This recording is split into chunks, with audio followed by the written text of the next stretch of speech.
folks, it's Ben at the Sawtooth Avalanche Center. It's Christmas Day. Merry Christmas to everybody. Hope you guys are all enjoying the new snow and having a safe, powdery day out there. You and I are sitting here at 8,000 feet on a north-facing slope above the Hyndman Creek drainage. Down below me here, the Pioneers are off to our east. Haley and Ketchum are behind you off to the west there. And we're in the Soldier and Wood River Valley forecast zone. Now I'm poking around here, looking to see what this weak snow near the ground looks like and looking to see how thick of a slab we're piling up on top of it. I've dug a few pits, starting on a west-facing slope where there isn't old snow, wrapping around to a northwest-facing slope where there is old snow, and I was all of a sudden getting unstable snowpack test results. Now I'm here on a north-facing slope and a little bit higher. There's a little bit more old snow preserved here, and man, does it look ugly. You can see behind me just facets pouring out of the pit wall. We've got this little subtle crust in between them. Even that's really faceted. But these facets on top they're about as ugly as it gets. They're, a quarter of an inch large, even bigger. They're these cupped, striated crystals, really quite ugly. And they're producing some really ugly snowpack test scores. But I didn't need snowpack test scores to tell me this slope was unstable. I came down here, I popped out of my skis, I jumped off. As I penetrated to the ground, it sounded like a cannon had gone off. And the echo of that collapse rumbled around me for several seconds.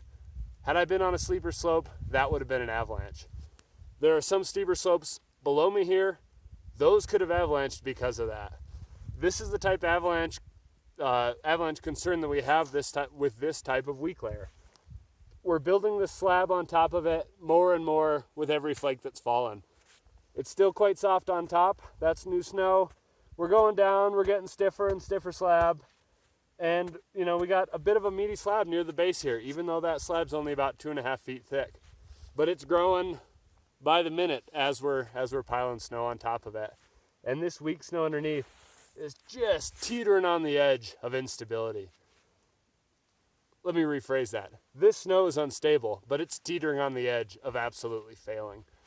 We haven't seen a lot of natural activity on these middle elevation, upper end to middle elevation slopes yet. We also haven't had a lot of good visibility to look at these sorts of places. It's tough right now. The pattern of this old snow is a little tricky because a lot of it melted off down lower, and where it melted off, we've got this slab of snow sitting on the ground, and we haven't seen a lot of avalanches occurring just within this new snow. Doesn't mean it's not possible. We haven't seen those yet. However, as soon as we climb up a little bit higher, I was finding this snow as low as 7,500 feet or lower, which isn't terribly high. And as soon as we're wrapping around to these colder aspects, all of a sudden it's quite spooky out here.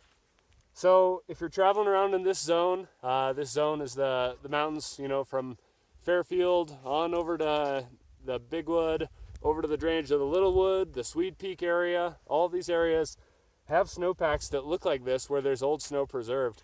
And this is just really not a pretty snowpack. When it stops snowing, this isn't just going to get better, and as it's snowing, it's getting worse. These slopes have a breaking point. An intense few hours of precipitation with some wind could fire off a big round of natural avalanches in places like this. It's really hard to say exactly what that timing is, but it's really easy to say that this is this ugly snowpack structure, and that's what matters right now. So keep that in mind when you're traveling around in the mountains. Keep in mind that this can change pretty quickly as you wrap around from one aspect to another or as you climb in elevation. Hope you're having a great Christmas today, enjoying the snow. It's quite the day. I appreciate you listening to this, and stay safe out there. Let us know what you're seeing. Merry Christmas.